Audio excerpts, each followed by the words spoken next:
right? And what do they produce? They breathe out, the cycle goes, come right back to breathe out the carbon dioxide and sweat it out. I just said repeat. Repeat, yeah. Okay? And what is this process called? We're humans. What is it called? When humans use oxygen and sugar to form this, what is it called?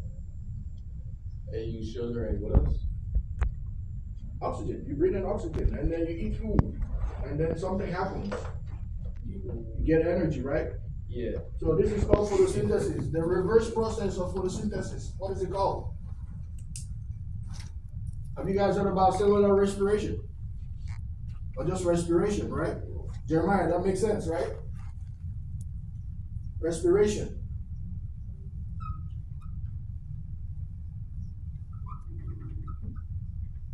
Matter of fact, all animals do this, right? Because most animals eat plants. Or other animals eat animals that eat plants. As we saw in the food web, right? We have the plants that are the primary producers, and then someone eats the plant. And then we turn around and eat whatever eats the plants. So the process of eating that, using oxygen and sugar to produce. So this is what we breathe out, carbon dioxide. This is how carbon goes through the biosphere.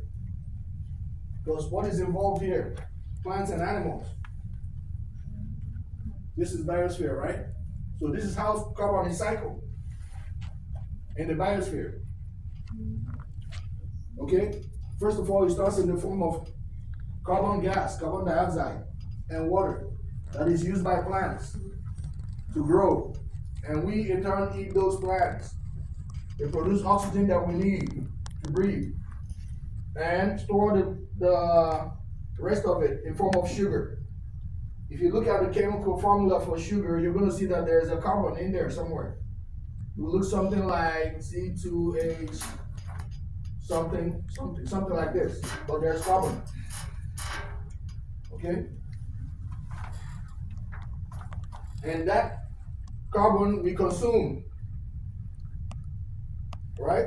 To breathe out, to put out carbon again back into the atmosphere as carbon gas, carbon dioxide.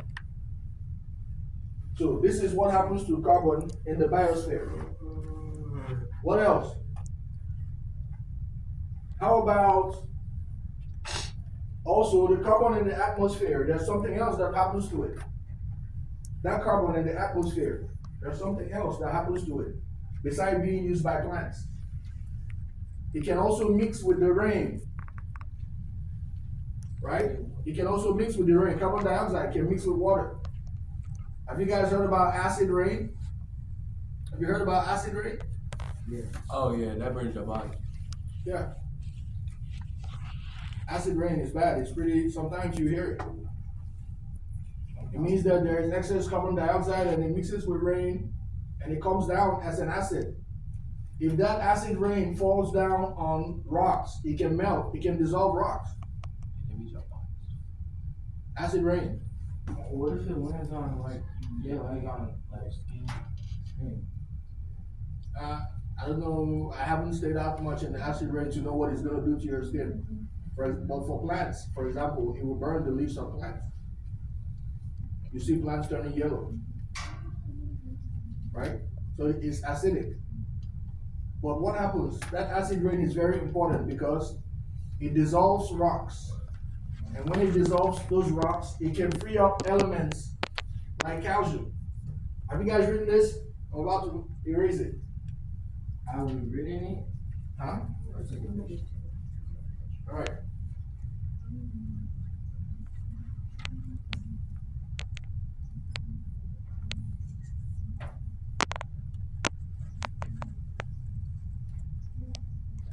Okay, so this is what happens in the biosphere.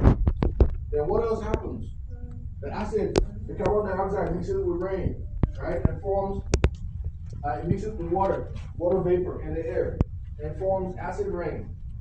That acid rain falls down and dissolves some rocks on the ground and frees up elements like calcium.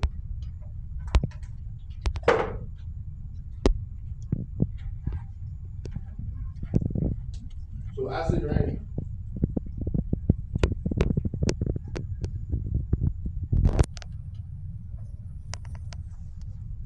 Dissolves rocks, frees up calcium from the rocks, frees up magnesium, and also potassium.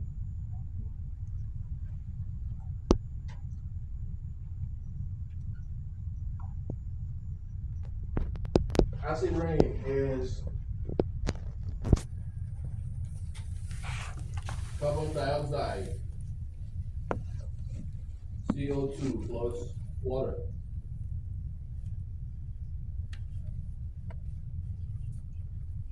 It looks like, I think H2CO3, but we're gonna see what it looks like.